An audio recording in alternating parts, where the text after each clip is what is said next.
kesempatan kali ini, saya akan menjelaskan mengenai bank auditing.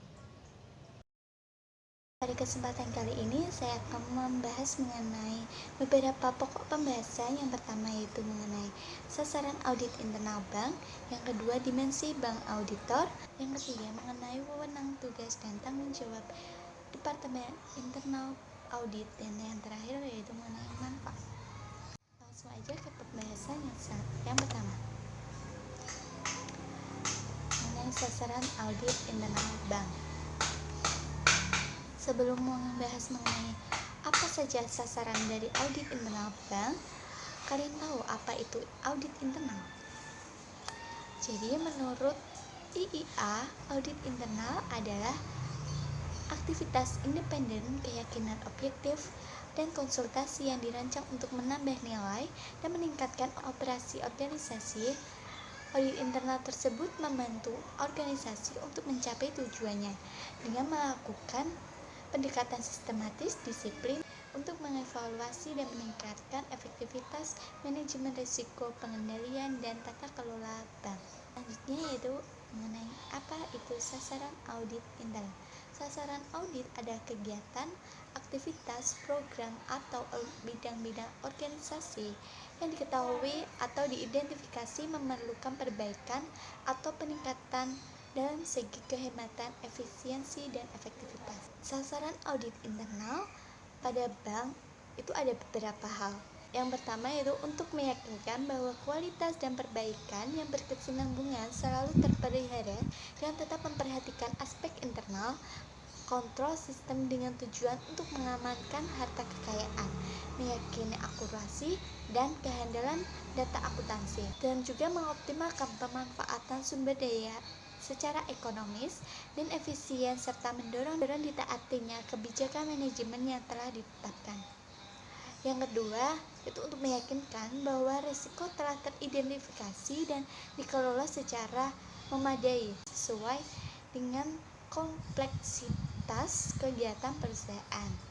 Yang ketiga, untuk meyakinkan bahwa seluruh aktivitas perusahaan telah sesuai dengan kebijakan, standar, prosedur, atau peraturan dan atau perundang-undangan yang berlaku. Yang keempat, untuk meyakinkan bahwa informasi penting keuangan, manajerial, dan operasional telah disajikan secara akurat, handal, lengkap, dan tepat.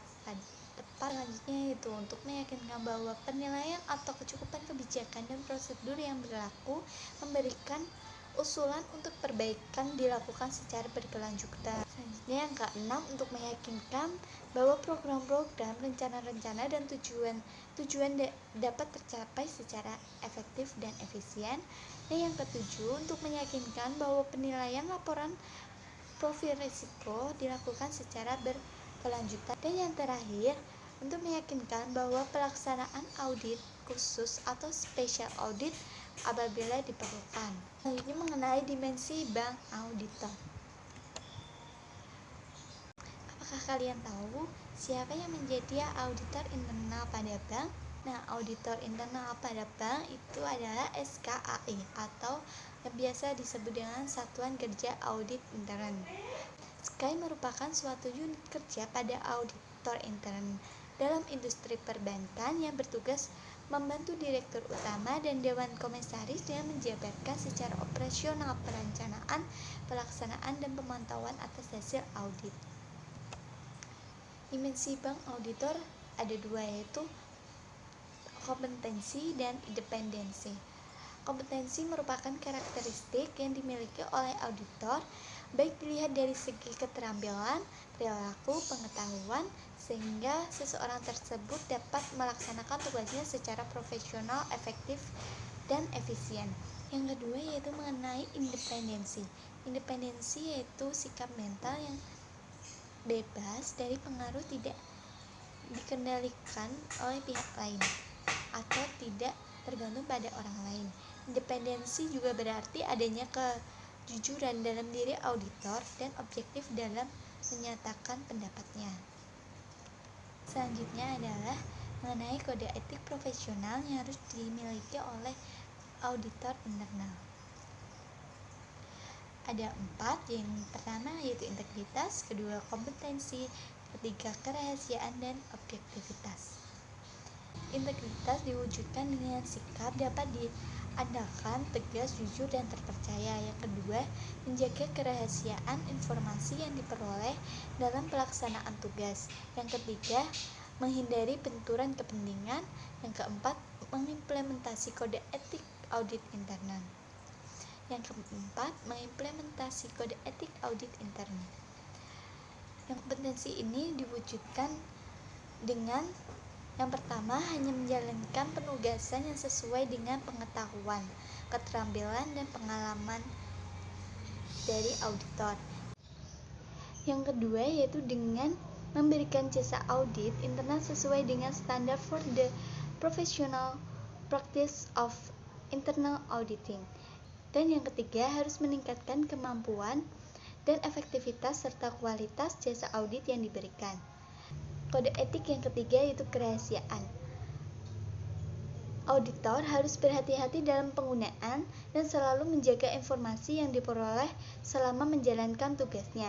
Yang kedua, tidak menggunakan informasi untuk kepentingan umum atau kepentingan lain yang bertentangan dengan hukum atau yang dapat merugikan tujuan yang ditetapkan organisasi. Dan kode etik yang terakhir yaitu objektivitas. Objektivitas dapat diwujudkan dengan tidak terlibat di dalam aktivitas atau hubungan yang dapat merusak atau mengganggu penilaian yang objektif. Hal ini mencangkup aktivitas atau hubungan yang bertentangan dengan kepentingan organisasi. Yang kedua, tidak boleh menerima sesuatu dalam bentuk apapun yang dapat atau patut diduga mempengaruhi pertimbangan profesional. Dan yang ketiga, harus mengungkapkan semua fakta-fakta penting yang diketahuinya. Jika tidak dilakukan pengungkapan, dapat mendistorsi laporan atas aktivitas yang dikaji.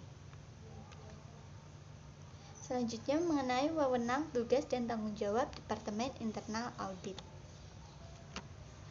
Departemen Internal Audit memiliki wewenang sebagai berikut. Ada 4 wewenangnya. Yang pertama, memperoleh akses yang tidak terbatas pada seluruh fungsi, catatan, pembukuan, personil, serta aset dan kewajiban bank, baik di kantor pusat maupun cabang. Yang kedua, mempunyai akses penuh kepada Dewan Komisaris melalui mempunyai akses penuh dengan Dewan Komisaris melalui Komite Audit apabila diperlukan. Yang ketiga, mengalokasikan sumber daya, menetapkan jadwal, memilih subjek, menentukan cakupan tugas, dan menerapkan teknik yang dibutuhkan untuk memenuhi tujuan audit. Dan yang terakhir, yaitu memperoleh bantuan yang dibutuhkan dari unit organisasi yang diaudit, serta layanan khusus lainnya, baik dari dalam maupun luar organisasi. Nah, selanjutnya ini adalah yang tidak boleh dilakukan atau tidak termasuk dalam wewenang Departemen Internal Audit. Yang pertama, melaksanakan tugas operasional bank. Yang kedua, yaitu melaksanakan, menginisiasi atau menyetujui transaksi akuntansi atau operasional atau aktivitas non-operasional lainnya di luar audit yang dapat mempengaruhi independensi, termasuk apabila aktivitas tersebut mensyaratkan persetujuan Departemen Internal Audit sebelum dijalankan baik sementara maupun permanen. Yang ketiga, mengarahkan aktivitas dari karyawan bank yang tidak dipekerjakan oleh Departemen Internal Audit kecuali karyawan tersebut telah ditugaskan sebagai tim pemeriksa atau diperbantukan di Departemen Internal Audit. Selanjutnya yaitu tugas Departemen Internal Audit. Ada 8 tugas. Yang pertama, membantu Presiden Direktur dan Dewan Komisaris dalam melakukan tugas pengawasan dengan cara menjabarkan perencanaan, pelaksanaan maupun pemantauan hasil audit. Tugas yang kedua, membuat analisis dan penilaian di bidang keuangan, akuntansi, operasional, dan kegiatan lainnya melalui pemeriksaan langsung dan pengawasan secara tidak langsung. Tugas yang ketiga yaitu mengidentifikasi segala kemungkinan untuk memperbaiki dan meningkatkan Tugas yang ketiga yaitu mengidentifikasi segala kemungkinan untuk memperbaiki dan meningkatkan efisiensi penggunaan sumber daya dan dana. Tugas yang keempat memberikan saran perbaikan dan informasi yang objektif tentang kegiatan yang diperiksa pada semua tingkatan manajemen. Tugas yang kelima, menyampaikan laporan audit kepada Presiden Direktur dan Dewan Komisaris melalui komite dengan tembusan kepada Direktur Kepatuhan.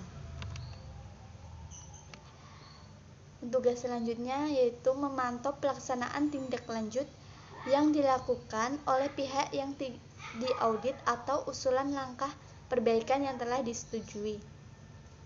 Tugas yang ketujuh, membuat laporan pelaksanaan dan pokok-pokok hasil audit termasuk informasi rahasia dari hasil audit.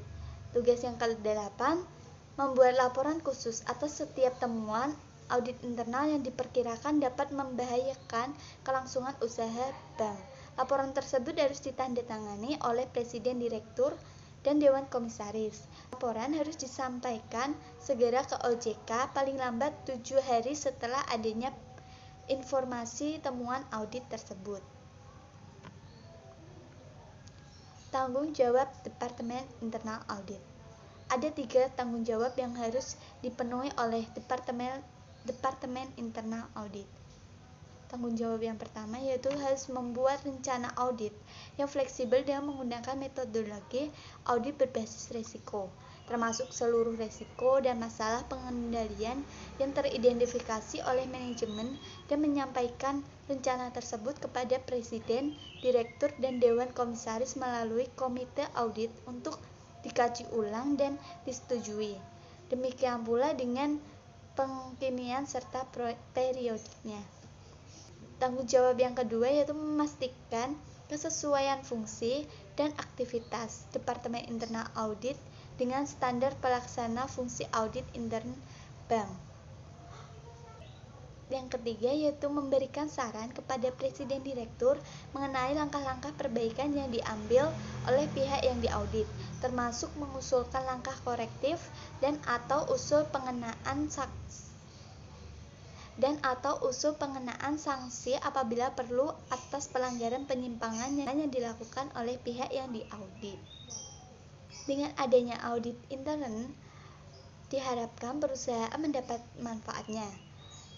Manfaat yang pertama yaitu dapat mengidentifikasi tujuan, kebijaksanaan, sasaran, dan prosedur organisasi yang sebelumnya tidak jelas. Yang kedua, dapat mengidentifikasi kriteria yang digunakan untuk mengukur tingkat tercapainya tujuan organisasi dan menilai kegiatan manajemen. Manfaat yang ketiga, adanya evaluasi independen atas suatu kejadian. Yang keempat, membantu meyakinkan apakah organisasi sudah mematuhi prosedur peraturan kebijaksanaan serta tujuan yang telah ditetapkan sebelumnya. Manfaat selanjutnya yaitu membantu meyakinkan terciptanya efektivitas dan efisiensi pada sistem pengendalian manajemen. Manfaat yang keenam, menetapkan tingkat kehandalan dan manfaat dari setiap laporan manajemen. Yang ketujuh, dapat membantu mengidentifikasi berbagai kesempatan yang dapat dimanfaatkan untuk mendapatkan laba. Manfaat yang terakhir adalah mengidentifikasi berbagai tindakan alternatif yang dapat dilaksanakan dalam kegiatan organisasi. Saya mengambil studi kasus dari Bank BNI. Diambil dari tribunambonmaluku.com. Jadi pada kasus ini hasil audit kerugian Bank BNI yang berubah-ubah dan tidak konsisten dirasa membingungkan masyarakat. Pasalnya, hingga kini masyarakat tidak tahu berapa besar sebenarnya kerugian Bank BNI 46 dalam kasus dugaan bobolnya ratusan miliar milik bank tersebut dengan tersangka FY. Jadi, dari hasil perhitungan audit dari Bank BNI menyatakan bahwa Bank BNI mengalami kerugian sebesar 124 miliar dan kemudian berubah menjadi 58 miliar. Dan yang terakhir berubah lagi menjadi 300 miliar. Hal ini tentunya membingungkan masyarakat dan juga membingungkan penyidik dalam menuntaskan kasus. Ketidakkonsistenan dan berubah-ubahnya angka kerugian yang dialami oleh BNI ini tentunya akan menimbulkan berbagai persepsi di tengah masyarakat. Masyarakat bisa saja berasumsi penetapan angka kerugian sebesar 300 miliar oleh pihak BNI. Angka kerugian BNI yang berubah-ubah ini pastinya akan menyulitkan penyidik dalam membuat berita acara pemeriksaan. Angka kerugian yang mana yang akan dipakai? Oleh karena itu, harus ada suatu lembaga atau auditor independen yang menghitung kerugian yang dialami BNI 46 guna dijadikan dasar oleh penyidik. Jadi dari kasus tersebut, terjadinya perubahan data dari hasil audit internal ini diduga telah terjadi fraud yang dilakukan oleh auditor internal bank. Cukup sekian yang dapat saya sampaikan, kurang lebihnya saya mohon maaf. Terima kasih. Wassalamualaikum warahmatullahi wabarakatuh.